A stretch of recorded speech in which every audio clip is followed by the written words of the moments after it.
Hey, everybody, it's Scott Steen with winnersandwhiners.com coming to you with the Tuesday MLB edition of Today in Sports Betting.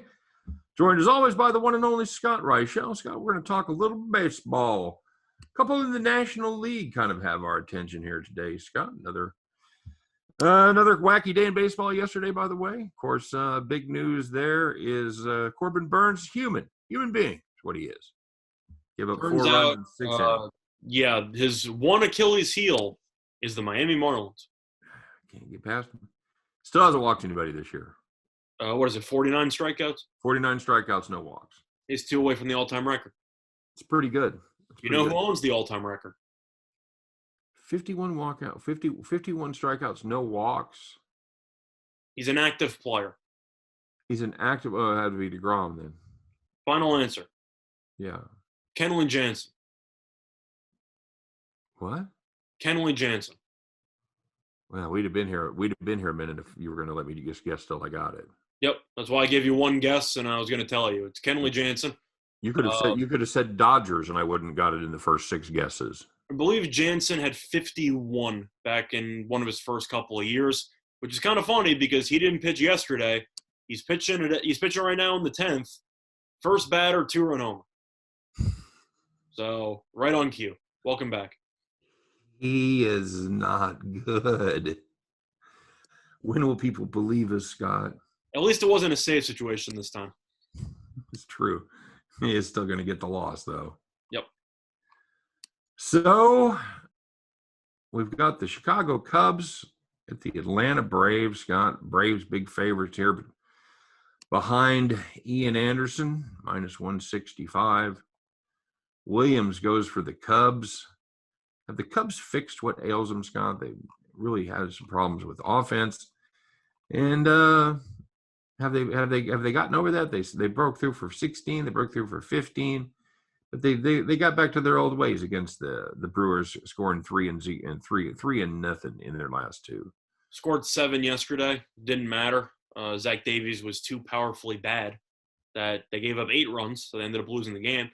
I think the answer has to be yes, though. Chicago seems to be waking up at the plate. Mostly Contreras, who I believe hit a home run 491 feet yesterday. Really? Yeah. Well, that's a long ways. It was a bomb to left center. But looking at this actual matchup here, Trevor Williams has been surprisingly decent. I know his ERA is not great. His whip's not great, but he's 2-1. So the Cubs seem to get him a bit of run support. But you're looking at his numbers. He did pitch against Atlanta earlier this season. About a week ago, to be exact, a week and a half ago. And he went 5 innings, 1 run. And we've seen what happens when pitchers face the same team the second time. Usually they get killed. And for that reason, I like the over. It's at 8.5. Both these teams, when they have gotten together, you do see a decent amount of runs. If you want to look at the Cubs against the Braves, yesterday's game had 15 runs. Game before that had 17. Game before that had 17. And the first game had 7. So each of the last 3 games have had at least 15 runs. Total's at 8.5. I know Anderson's been pretty good so far this season. But once again, it's an even number total. So at 4-4, it's a guaranteed win. And both teams have hit the ball well against each other. I like the over. So this is the same Atlanta team that put up 1 hit in their doubleheader on Sunday, right? Correct. And they saved all their hits for yesterday. And how many did they have left for today? That's the question. I hope a decent amount because Trevor Williams is a lot of things. Being a huge strikeout pitcher is not one of them. So I think you'll see a lot of contact from these Braves bats. Okay. Well, that's You have any thoughts on the game? I can't back this. I don't think this Cubs offense is back, and I can't get behind them. Depends how you define back. I think 3 runs might get the job done. I really think Atlanta's going to play well today. You think 3 runs might get the job done? I thought you went the over. No, I'm saying I think Atlanta might score 6. Oh, you think 3 runs will take it over? Yeah, I don't see it. I would, if you wanted to play that way, I'd probably play the team total over 5.5. Yeah. But yeah, I think Anderson goes here. You know what? I'm gonna directly fade you, Scott. These are 2 teams where the offense has been struggling. Not counting yesterday. 1 game doesn't make it for me. I'll take the under. Do you think there's some type of connection between teams that struggle offensively except when they play a specific opponent. Because it seems like these two teams can't really hit, but when they play against each other, every game is like 15 runs. Could be good matchups. They could play a lot of games in Wrigley with the wind blowing out. Yeah, I don't know. I don't know. I mean, they haven't. They haven't played each other before this year. They haven't played each other since 19. So yeah, I was just curious. Yeah, I know. It's a good question because they put up 7 in their first game. Yep. And then they put up 17 in the last 2. So, mm-hmm. And then 15 last night. So yeah, that's a good. I'd say the unders do. That's fair. All right, what else we got on the agenda, buddy? Well, looking at the rest of the card, we have a couple of games to choose from. I know one game we both liked that they had no line on was the Angels and Rangers. But you have Quintana against Fulton-Inwitz, which is a phenomenal pitcher's duel. We like runs. I like the Angels team total over, but that doesn't exist right now, so I can't take it. Probably going to be 5.5. Leave a message after the beep, I guess. Probably going to be like minus 130, but I like it. And I'm thinking it's 5.5, 4.5. I think the total is going to be 10. It would not surprise me because both the starting pitchers are not very good. But you're looking at the other games to talk about. There's one game that I do think is kind of interesting. And, it kind of involves one team that's been extremely hot, but there's no line also. It's Oakland against Tampa. I know we disagreed on that one a little bit before we went on air because Montes is so bad, but Oakland won 14-15.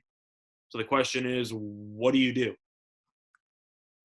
Yeah, I wait for a line to see if there's some kind of an angle there. I can't back Montes till he shows me something. I just can't do it. That's fair. You have a game you want to talk about? How about a little something from the NL, the NL between the Cardinals and the Philadelphia Phillies? We get to see Carlos Martinez pitch. Lucky us. Turned him good last time, Scott. You did. The only question is, how long does your jinx last for? Is it one start? Is it multiple starts? That's the question. Yeah, because we talked a lot of trash, and I faded him. For the record, you jinxed him, and the jinx ended up happening, but you won the bet anyway. Still worked. Still worked. He went 6 innings, gave up 1 run, but that was enough because Scherzer was able to right the ship after the first 2 innings and shut him out. Yep. So, yes, that's right. I am bitching about a game that I won. So that's fair. The question is, was that just a case of Martinez being good against a struggling Washington offense? Well, these teams are pretty close to each other because Philadelphia is 11-11 and St. Louis is 11-11. But Philadelphia is 3-7 on the road. This team away from home is disastrous. And you look at who's pitching in this matchup, Zach Eflin, who had a pretty awful start to his career. Last 2-3 seasons or so, really not that bad. No, he's been good this year. Yeah, he's given up 2 or less in 3 of his 4 starts. But now I am kind of curious about the whips because Eflin does have a 1 whip and a 2.77 ERA. Martinez has a 1.24 whip and an ERA of 6. So something's a little bit off there when it comes to comparing both stats. But it is weird because you'd think automatically, well, he gives up a ton of home runs. Yeah, and he doesn't. He's given up 2 home runs in 21 innings so far. All I know is if you look at the line, it's basically pick them on both sides, about minus 105. Yep. I gotta like the Phillies here. Yep. You're looking at it, and the Cardinals might have a good team on paper at about 4 positions, but it hasn't translated. Philly, Eflin should give you 6. Martinez might give you 2. He might give you 5. You don't really know, but you assume the Phillies should have better scoring chances. Yeah, it's all about the pitching matchup for me. You like the first 5 or the full game? Because Phillies bullpen's been surprisingly mediocre. Yeah, they have been. The problem is they haven't been good on the road, and they're 5.19 overall. They're 6.58 on the road. I think I'm going to go first 5. I think that'd be the safe call to fade Martinez. I don't think Martinez can make the kind of start he made last time 2 times in a row. Philly is a much better offense than the Washington Nationals. So yeah, I agree. I'll take Philly's first 5. I think that is the more solid play because Cardinals bullpen, while not great, has certainly been better than Philadelphia. So, Yep. Now I'll ask you one more question on a game. all right. Looking at one of our signatures that we kind of have to look at, it's the Giants and Rockies. The Yeah. total is at 8. Now I know that the under died very quickly yesterday. The only question is, do you have the guts to take an under in a night game at Oracle? Nope. Chichi Gonzalez on the mound. Can't do it with Chichi Gonzalez. And you know what? He's been really good this year. Although there's another guy with weird stats, Scott. 1.80 whip. And I mean a 1.80 ERA, 1.4 whip. Yep. So yeah, those are two numbers that don't necessarily go together. But when you look at Gonzalez start, you know, he's made 2 good starts in a row, Scott. Yep. He's gone 10 innings his last 2 starts, giving up just 2 earned. He's really been acceptable all season. He went 5 and gave up 3. He went 5 1/3, gave up 3. He hasn't been. He's not putting together phenomenal performances, but they're not bad. No, you know what? And I lied. Those were the last 2 of last year.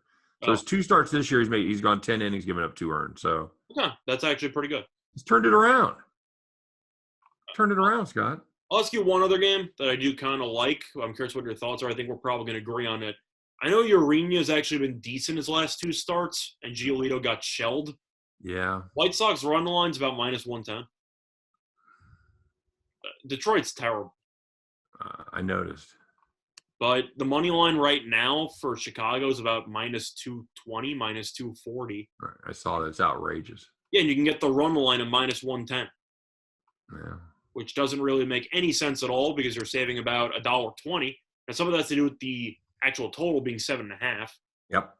But Giolito got shelled against Boston. Boston's a good offense. Detroit's not. I'm assuming we both think Giolito will get back on track on this one.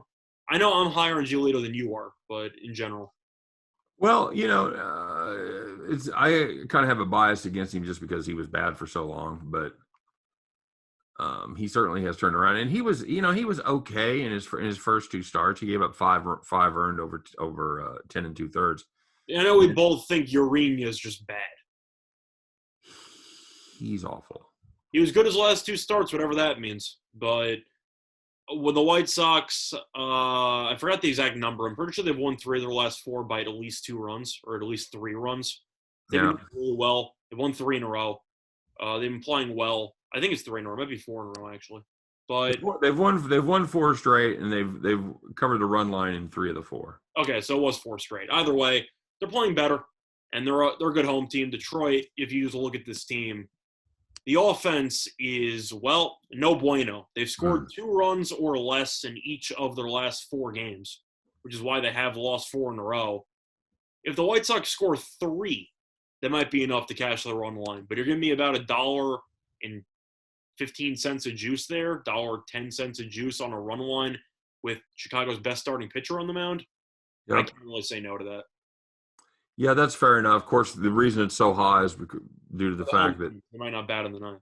They're at home. Yeah. But yeah, I'm with you. Disparity is just so huge.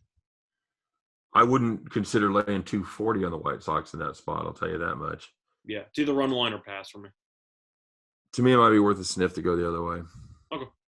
Just in case Giolito really does suck. That's fair. So we'll see. As always, guys, if you're looking for more plays, looking for more information on any of these games, ones that we didn't cover, make sure you stop by and check out winnersandwhiners.com. #1 site in the world for predictive sports analysis, always there and always free. Of course, we appreciate you guys watching today. Wishing you nothing but the best. Hope every one of those tickets in your pocket turns into cash money back at the window, all right?